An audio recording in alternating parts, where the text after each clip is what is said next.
Assalamualaikum warahmatullahi wabarakatuh. Apa kabar kawan semua? Semoga selalu sehat dan selalu sejahtera. Amin. Rahayu, rahayu, rahayu, rahayu. Oke, langsung saja. Kali ini kami akan membahas seputar sejarah Ungaran. Salah satunya yaitu mengulik tentang Gunung Kalong Ungaran, Kabupaten Semarang. Sebelum itu, untuk kawan-kawan sekedar mengingatkan, mari berbuat baik hari ini, dan yang pasti jangan lupa untuk subscribe, like, dan silakan memberi masukan kepada kami lewat komen di bawah. Dukungan kawan-kawan sangat penting untuk memotivasi kami. Oke, kembali ke pembahasan. Gunung atau gumuk yang terletak di wilayah Kabupaten Semarang ini, tepatnya di Desa Susukan Mojo, RT 5, RW 7, Kelurahan Susukan, Kecamatan Ungaran Timur, yang sering disebut Gumuk Kalong atau akrab dengan sebutan Gunung Kalong oleh warga setempat. Tentang Gunung Kalong, tempat ini juga menyimpan daya tarik bagi warga setempat maupun di luar wilayah Ungaran itu sendiri. Bagian utara pintu masuk Gunung Kalong terdapat bangunan atau tempat beribadah bagi kaum Tionghoa. Di tempat ini pun mempunyai area yang cukup lapang yang sering juga dimanfaatkan warga setempat sebagai sarana keperluan desa seperti kegiatan adat dan tradisi berupa pagelaran wayang, pagelaran kesenian, kemudian kegiatan-kegiatan desa dan kesenian yang lainnya. Gunung Kalong juga menyuguhkan pemandangan yang indah dan cukup untuk memanjakan mata para pengunjungnya. Sebelah selatan Gunung Kalong pun langsung terpapar pemandangan indah nan elok Gunung Ungaran. Di tempat ini selain aspek keindahan terdapat pula aspek sejarah yang mengundang nilai religius yang sangat kental.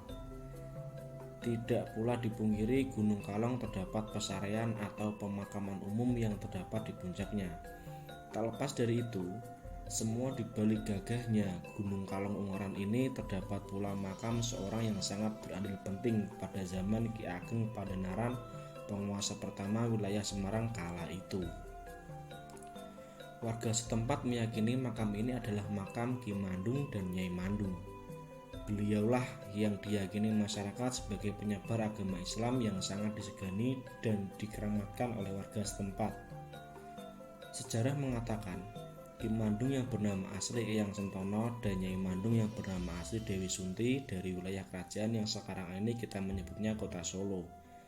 Dikisahkan pada zaman kepemimpinan Ki Ageng Padanarhan, kala itu diadakannya sarasehan atau pertemuan beberapa tokoh lainnya di wilayah Tembayat, Klaten. Untuk membahas kepentingan wilayah, salah satunya pembahasan tentang perjalanan menuju Kerajaan Demak Bintoro. Dalam skema kepemerintahan, Eyang Sentono dan Dewi Sunti pun ikut andil dan berpartisipasi di perjalanan tersebut. Singkat cerita, akhirnya perjalanan pun dilaksanakan oleh Ki Ageng Padanarhan, Eyang Sentono, Dewi Sunti, dan beberapa tokoh pemerintah lainnya. Tak lupa para punggawa pemerintahan pun ikut serta untuk mengawal perjalanan untuk menuju Demak Bintoro. Di dalam perjalanan begitu panjang, mereka melewati suatu tempat yang berbentuk bukit atau serupa dengan gumuk. Rombongan Ki Ageng Padanarhan mengalami sedikit permasalahan di tempat ini. Rombongan dicegat oleh sekelompok perampok atau begal yang ingin merampas barang bawaan, bekal, dan barang berharga lainnya. Ketika para prajurit pengawal pun menyiapkan kuda-kuda dan bersiap untuk berperang waktu itu juga, tetapi kejadian itu dapat diredam oleh Eyang Sentono dengan cara bernegosiasi dengan para perampok tersebut. Negosiasi itu dilakukan bertujuan agar tidak adanya pertumpahan darah atau korban yang berjatuhan. Setelah bernegosiasi, akhirnya disepakati agar perampok itu pergi dan pertempuran pun tidak terjadi. Eyang Sentono dan Dewi Sunti pun bersukarela untuk menyerahkan barang bawaan dan perbekalan pribadinya untuk dibawa oleh para perampok itu. Setelah pertempuran terurungkan dan perselisihan memudar, perjalanan pun akan dilanjutkan. Untuk mengenang tempat di mana tragedi tersebut terjadi, Ki Ageng Padanarhan menamai tempat ini sebagai Gumuk Kalong atau sekarang biasa masyarakat menyebutnya Gunung Kalong. Kalong atau dalam bahasa Jawa berartikan kurang. Yang dimaksudkan adalah berkurangnya barang atau bekal yang dibawa dalam perjalanan tersebut. dan berkurangnya jumlah anggota rombongan menuju Demak. Dikarenakan ketika perjalanan akan dilanjutkan, tiba-tiba Eyang Sentono dan istrinya Dewi Sunti meminta izin kepada Ki Ageng Pandanaran untuk tetap tinggal di tempat ini. Dengan kegigihan dan kemantapan hati Mbak Baja, Eyang Sentono pun diizinkan untuk tetap tinggal di Gunung Kalong. Akhirnya rombongan pun melanjutkan perjalanan ke Demak. Kemudian Eyang Sentono dan Dewi Sunti pun ditinggal di tempat ini dan menyebarkan ajaran agama Islam di wilayah ini dan sekitarnya. Setelah beberapa waktu berselang dan kepentingan rombongan Ki Ageng Pandanaran telah selesai di Demak, rombongan pun kembali ke tempat ini untuk menjemput Eyang Sentono dan Dewi Sunti untuk kembali ke Tembayat, Klaten. Tapi apa daya, kemantapan hati Eyang Sentono dan Dewi Sunti sangat teguh. Ki Ageng Pandanaran pun memahami, mengerti maksud Eyang Sentono dan Dewi Sunti. Kemudian mengizinkan pasangan suami istri itu untuk tetap tinggal di Gunung Kalong dan menyebarkan ajaran agama Islam. Sampai akhir hayat pun mereka sangat dicintai dan disegani oleh masyarakat setempat.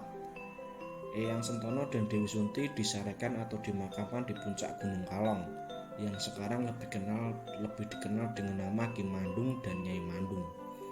Sampai sekarang pun kegiatan atau acara tradisi seperti nyadran tetap dilaksanakan setiap tahunnya, tepatnya setiap bulan Suro hari Jumat Wage. Acara tersebut tetap dilestarikan sebagai bentuk rasa syukur kepada Tuhan Yang Maha Esa dan sebagai rasa hormat atas jasa para leluhur dan mendoakan semua para ahli kubur di wilayah ini. Dan tak jarang para peziarah setempat maupun dari berbagai wilayah sering berdatangan ke tempat ini. Begitulah sepenggal kisah sejarah di balik gagahnya Gunung Kalong dan sosok yang luar biasa seperti Ki Mandung dan Nyai Mandung. Semoga kisah ini dapat diambil sisi hikmahnya dan dapat menjadi pembelajaran motivasi untuk kita agar dapat menghormati para leluhur, merawat, menjaga peninggalannya dan mengetahui sejarah. Yang pasti pula untuk tetap bersyukur dan mendekatkan diri untuk bermunajat kepada Allah Subhanahu wa Ta'ala.